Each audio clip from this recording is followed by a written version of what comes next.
bekerja secara maksimal. Maksimalkan apa yang kita bisa.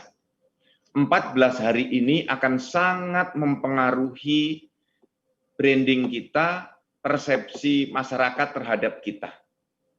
Oleh karena itu, Kepala Dinas Provinsi saya minta full perhatiannya 13 hari ini ke Dukcapil.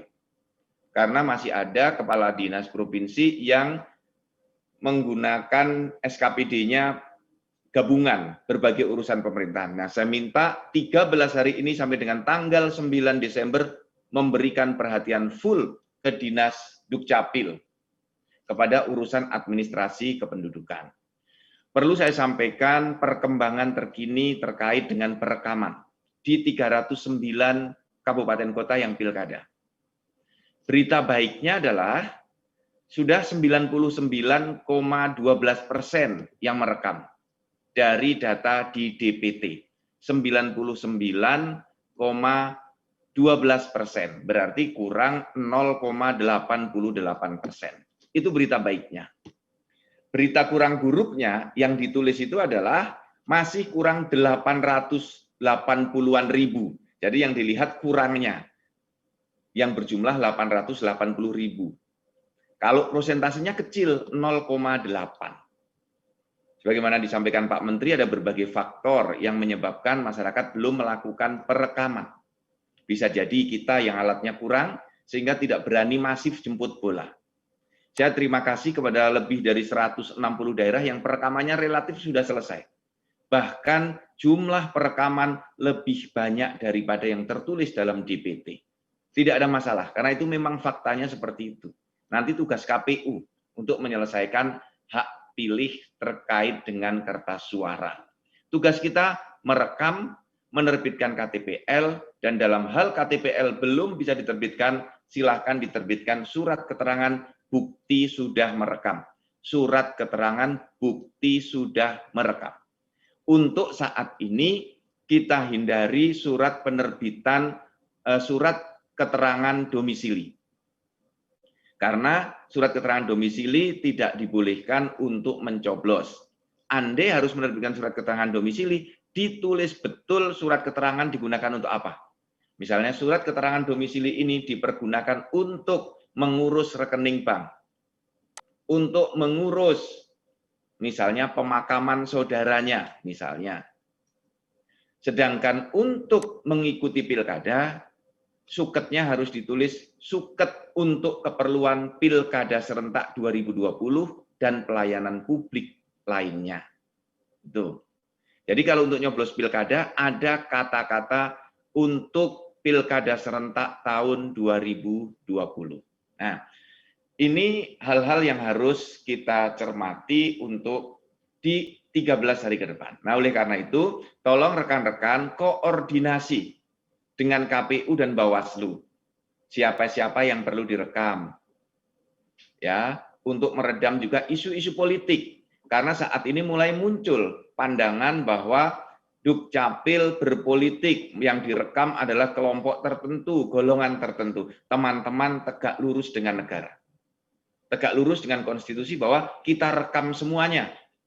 Kita berikan semuanya sama haknya, sama kewajibannya. Kalau masyarakat kan membuat KTPL itu wajib, harus mau foto, harus mau sidik jari. Kalau nggak mau datang, ya sudah. Tapi ketika orangnya sudah datang, jangan kita tidak mau melayani. Nanti kita dianggap diskriminatif. Oleh karena itu, berikan pelayanan yang sama baiknya kepada siapapun. Kemudian kalau ada spanduk-spanduk yang menuliskan masyarakat, ayo coblos pasangan nomor 1, ayo coblos pasangan nomor 2, ayo coblos pasangan nomor 3. Kami yang menguruskan KTPL Anda. Yang menemukan spanduk-spanduk seperti itu, segera lapor Bawaslu agar dicopot spanduknya, agar Bawaslu bertindak. Karena itu merugikan kita, merugikan teman-teman. Seolah-olah teman-teman itu berpihak pada pasangan calon tertentu. Membantu, memfasilitasi pasangan calon tertentu. Padahal kita sudah bertindak netral, bertindak sebaik-baiknya dalam kerangka hanya melayani saja. Masalah afiliasi politik kita serahkan kepada masyarakat di bilik suara. Jadi itu teman-teman, jaga netralitas ASN. Dan juga tolong kepala dinas jangan bermain-main dengan simbol dulu. Saya melihat di Minahasa Selatan menggunakan simbol begini, C. C itu kan simbol kita, capil. Tetapi karena di daerah itu, yang saya dapat informasinya juga simbol salah satu paslonnya begini. Sehingga bisa diplesetkan. Juga jangan menggunakan begini, teman-teman hati-hati. Saat memberikan KTP, jemput bola jangan begini. Jangan begini, jangan FIFA, karena itu dianggap nanti dekat. Nah, mungkin begini lebih netral. Ya, hati-hati dengan simbol-simbol di era pilkada ini. Saya tahu betul teman-teman sudah bekerja sangat keras. Oleh karena itu jangan sampai di 13 hari terakhir nanti kita disalahkan orang karena kita lengah. Nah, oleh karena itu jangan lengah. Itu yang pertama saya ingin sampaikan, jaga netralitas. Ya, perekaman kita sudah 99,12%, kurang 0,88% atau setara 880-an ribu. Ini perlu kerja keras kita semua. Terutama kita melayani penduduk yang mau merekam. Kalau penduduknya tidak ada, tidak mau datang, dicari tidak ketemu, ya nggak apa-apa. Yang penting kita sudah berupaya maksimal. Maksimalkan semua upaya kita. Nah, terkait dengan daerah-daerah yang kekurangan alat, tolong Kadis Provinsi pinjem alat dulu selama 14 hari ini dengan kepala-kepala dinas Dukcapil yang tidak ada pilkada. Pinjamkan printernya satu, alat rekamnya satu, silahkan dibagi. Saya percaya Kadis Provinsi bisa menyelesaikan ini. Inilah yang disebut dengan perekaman gotong royong.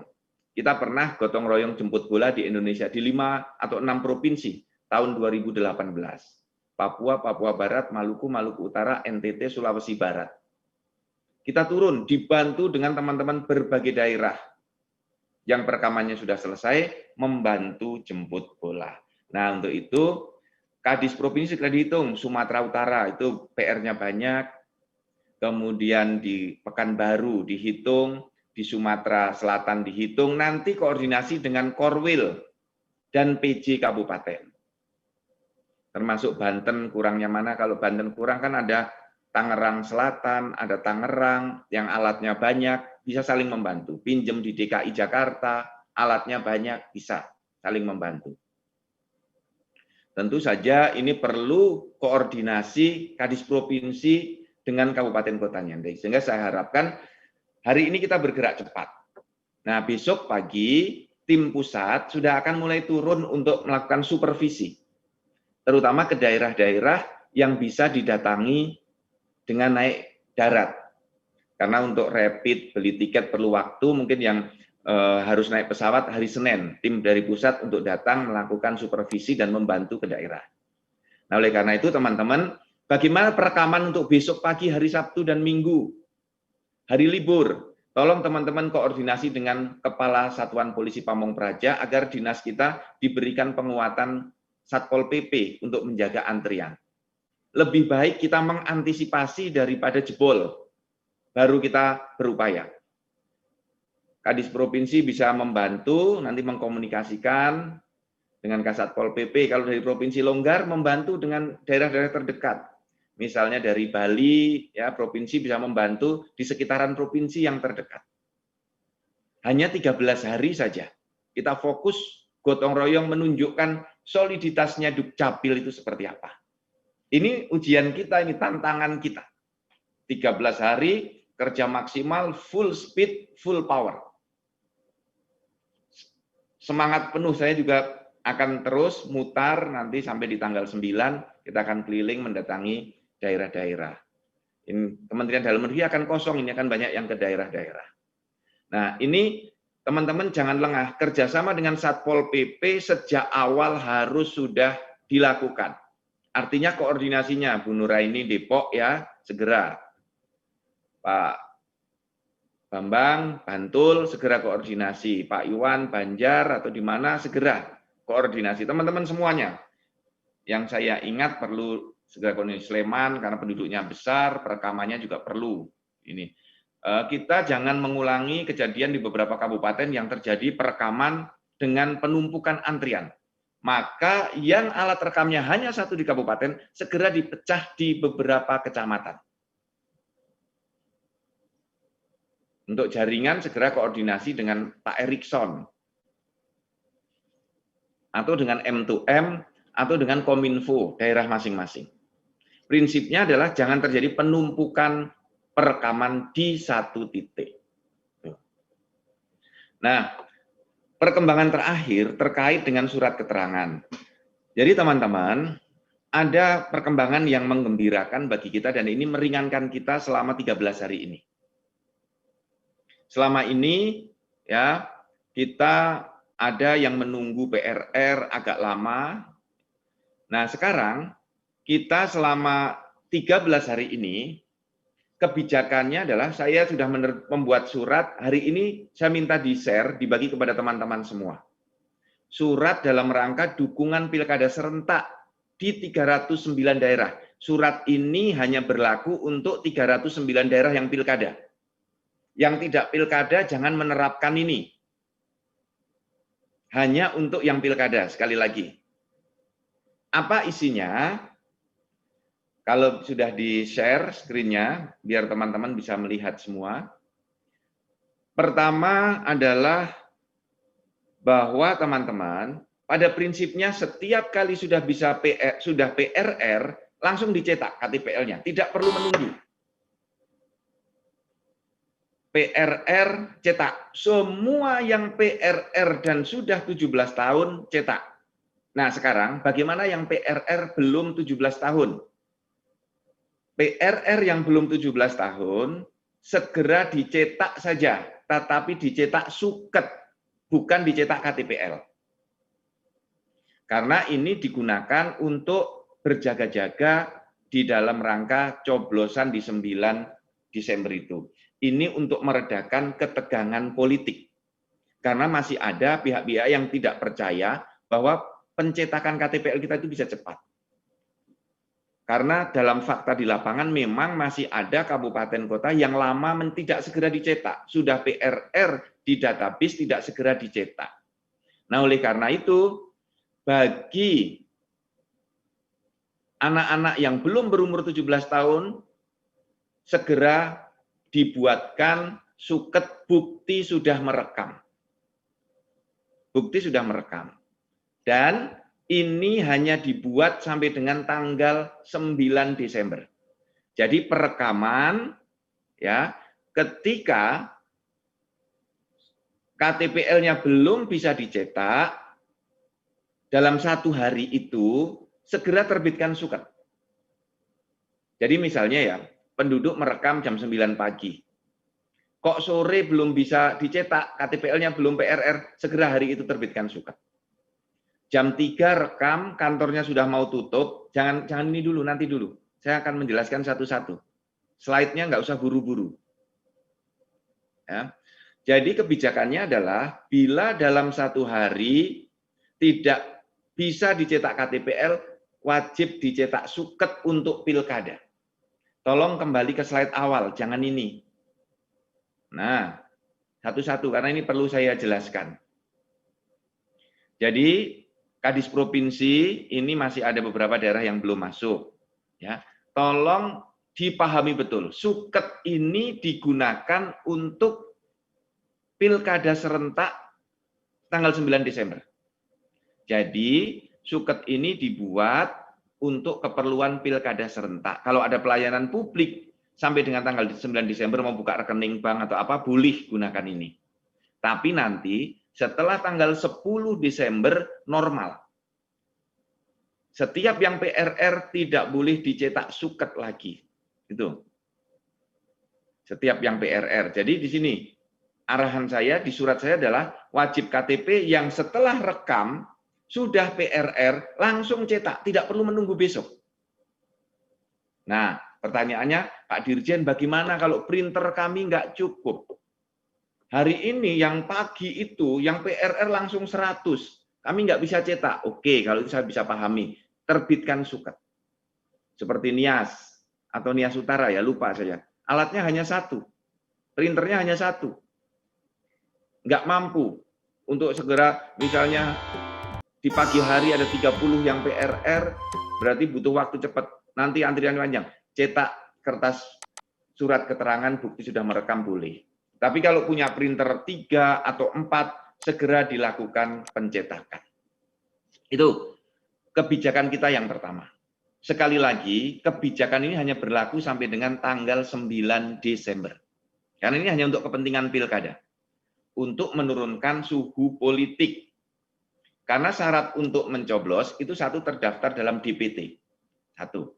Kalau belum terdaftar dalam DPT, boleh mencoblos dengan membawa suket bukti sudah merekam atau KTPL. Suket boleh, apalagi KTP elektronik. Tuh.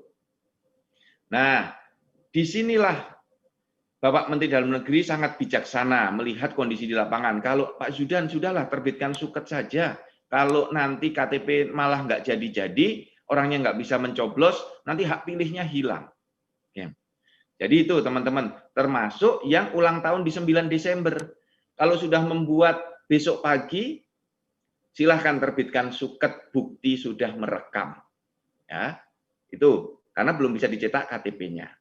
Jadi untuk anak-anak yang akan ulang tahun di 9 Desember, 8 Desember, 7 Desember bisa dibuat mulai sekarang dan terbit suket.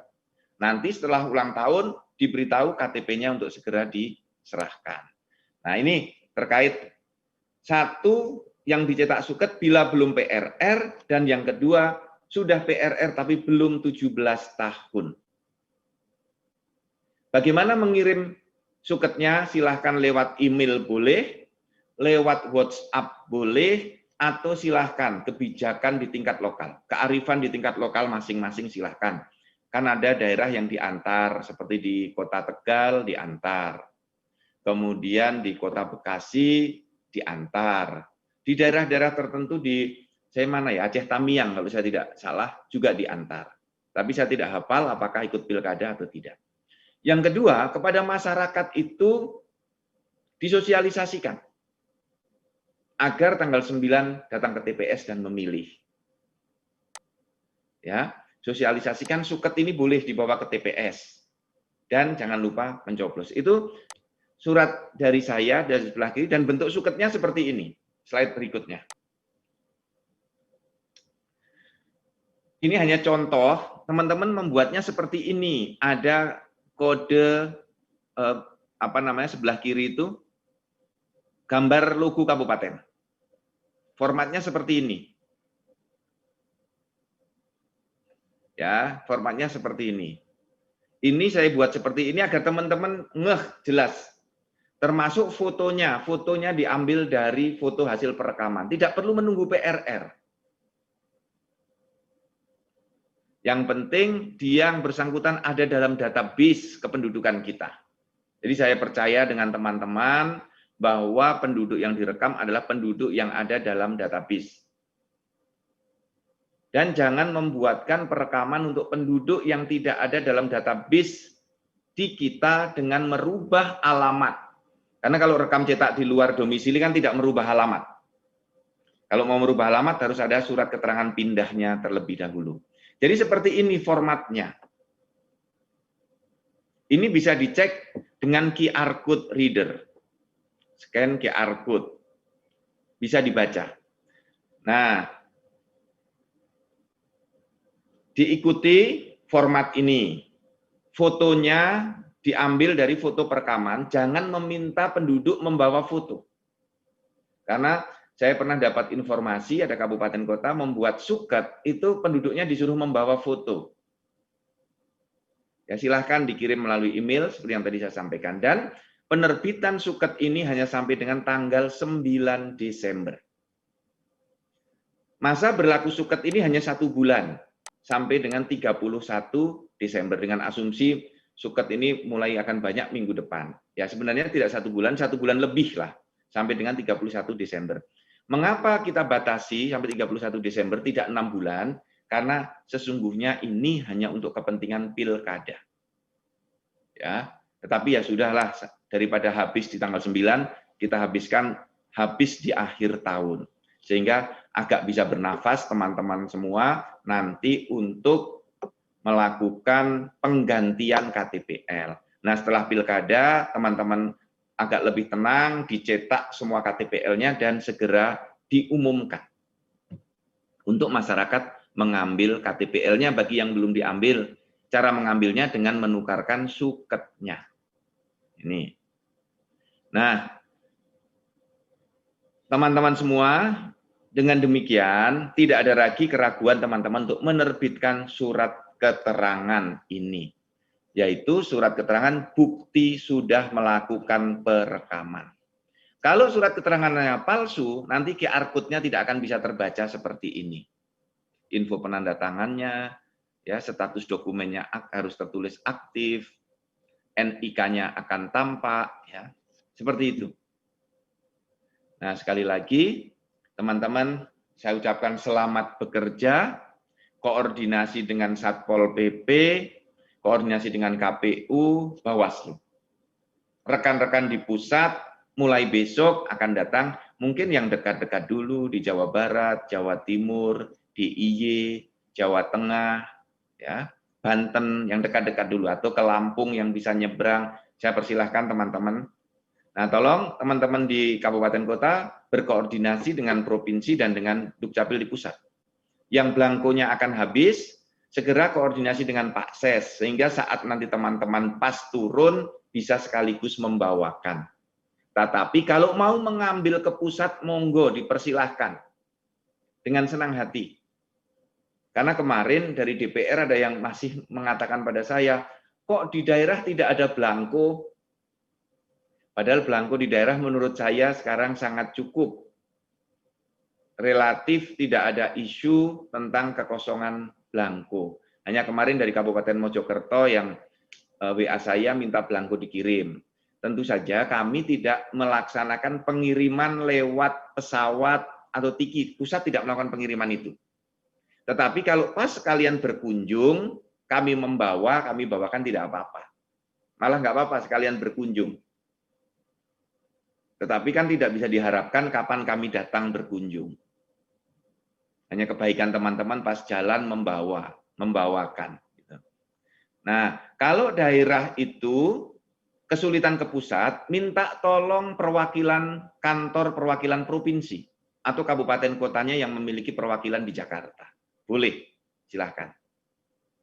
Nah, itu teman-teman semua yang perlu saya sampaikan. Koordinasi kita singkat, 30 menit saja.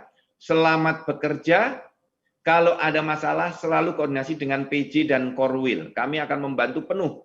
13 hari ini kita optimalkan. Sekali lagi, full speed, full power, full konsentrasi. Full semuanya. Teman-teman Kadis Provinsi, konsentrasi penuh 13 hari ini, jangan meleng, jangan lengah. Karena saya tahu isu politiknya akan banyak. Dan kita harus hati-hati. Contoh Kota Manado, Pak Kadisnya lapor saya, Pak Dirjen, saya ini jemput bola tapi dicurigai pasangan calon. Ini, nah saya kuatkan hati beliau, tidak apa-apa, maju terus, tunjukkan bahwa kita imparsial. Kita tetap netral.